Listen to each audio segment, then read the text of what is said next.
घरी खूप केळी शिल्लक असतील आणि पिकलेली असतील तर या पद्धतीने फक्त अर्ध्या तासातच बनणारा मस्त स्पॉन्जी केक नक्की करून पहा.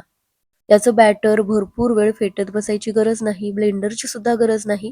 मिक्सरचा वापर करून कढईमध्येच सोप्या पद्धतीने हा केक आज आपण बनवणार आहे. अतिशय मऊ आणि स्वादिष्ट असा हा केक बनवून तयार होईल. चला तर मग रेसिपी पाहू. तर त्यासाठी इथे मी 4 चांगली पिकलेली केळी घेतलेली आहेत. आपल्या घरी भरपूर वेळा केळी जास्त शिल्लक राहतात आणि त्यामुळे थोडीशी जास्त पिकली जातात. छान पिकलेली केळी असतील तर गोडवा जास्त असतो आणि त्यामुळे या केकमध्ये साखर सुद्धा कमी वापरली तरी सुद्धा चालते. तर या 4 केळांची साल काढून घेतली. आता मिक्सरच्या भांड्यामध्ये पाऊण कप साखर घेतलेली आहे. केळी जास्तच गोड असतील तर फक्त अर्धा कप साखर पुरेशी आहे. मिक्सरला साखर बारीक वाटून घेतली. आता यामध्येच सगळ्या केळीचे काप करून घेतले. तर सुरीच्या साहाय्याने या पद्धतीने काप करून घेऊ शकता किंवा फोर्कच्या साहाय्याने मॅश करून घेऊ शकता. यामध्ये पाव कप दूध घालून अशी पेस्ट करून घेतली. आता यामध्येच अर्धा कप तेल घेतलेलं आहे, तूप सुद्धा वापरू शकता आणि थोडंसं व्हॅनिला एसेन्स घेतलेलं आहे. पुन्हा फक्त 2 वेळा हे फिरवून घेतलं आणि हे पहा असं हे बॅटर बनून तयार झालेलं आहे. आता 2 चमचे टुटी फ्रुटी एका बाउलमध्ये काढून घेतलेले आहे. यामध्ये 1 चमचाभर मैदा घेतला आणि छान मिक्स करून घेतलं.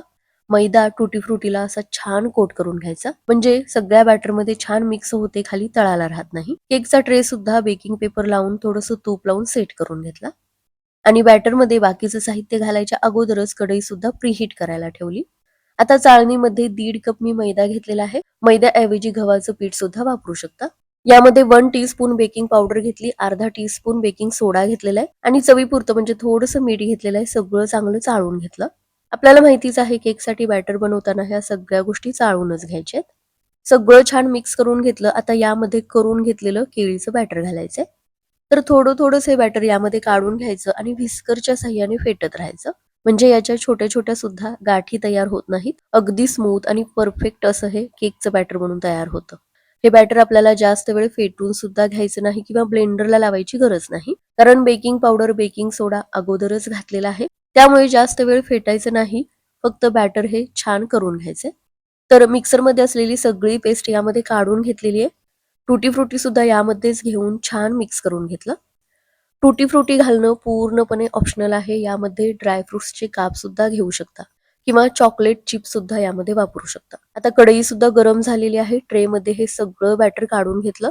ट्रे छान टॅप करून घेतला, म्हणजे आतमध्ये काही हवा शिल्लक असेल तर ती सुद्धा बाहेर निघेल. यावरती पुन्हा थोडीशी टुटी फ्रुटी पसरून घेतली किंवा ड्रायफ्रुटचे काप सुद्धा यावरती टाकून घेऊ शकता.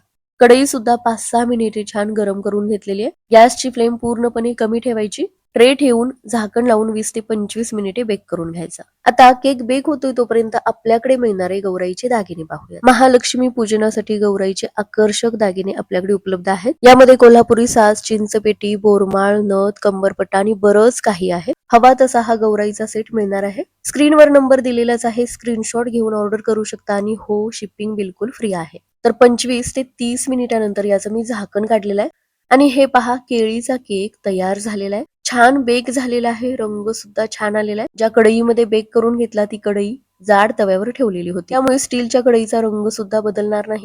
कढई सगळ्या बाजूनी एकसारखी तापली जाते आणि त्यामुळे केकला सगळ्या बाजूनी एकसारखा रंग येतो. आणि हे पहा अगदी सोप्या पद्धतीने केळीचा केक बनून तयार झालेला आहे. आता जर केळी भरपूर घरी शिल्लक राहिलेली असेल आणि अगदीच जास्त पिकलेली असतील तर आपण ते खात सुद्धा नाही. अशी केळी टाकून न देता या पद्धतीने हा केक नक्की करून पहा. केळी जास्त पिकलेली असल्यामुळे खूप गोड बनतात आणि त्यामुळे साखरेचं प्रमाण सुद्धा यामध्ये कमी वापरलं तरी चालतं. पूर्णपणे थंड झाल्यानंतरच हा डिमोल्ड करून घेतलेला आहे. आता याचे काप करून घेऊयात आणि हे पहा आतून मस्त जाळीदार असा हा केक बनून तयार झालेला आहे.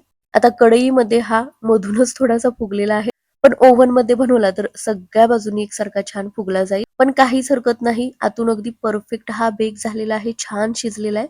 केकचा ट्रे न वापरता अगदी स्टीलच्या डब्यामध्ये सुद्धा हा केक छान बेक होईल. फक्त त्या डब्यामध्ये बेकिंग पेपर लावून घ्यायचा, तळाला व्यवस्थित तेल किंवा तूप लावून घ्यायचं आणि डब्याच्या कडेने सुद्धा ब्रशच्या साह्याने तेल किंवा तूप लावून घ्यायचं. यामुळे केक अजिबात करपणार नाही, कडेला चिकटून राहणार नाही, व्यवस्थित डिमोल्ड करून घेता येईल. किंवा कपकेक जरी बनवणार असाल तर आपल्या स्टीलच्या वाट्यांमध्ये बनवू शकता. आणि अतिशय स्पॉन्जी असा हा केक बनवून तयार झालेला आहे. सोप्या पद्धतीने कमी वेळेमध्ये हा केक बनवून तयार होतो. नक्की करून पहा. महत्वाचं म्हणजे केळीचा फ्लेवर असल्यामुळे चवीला अतिशय छान लागतो. यामध्ये दुसरा कोणताही फ्लेवर घालायची गरज नाही. रेसिपी नक्की करून पहा.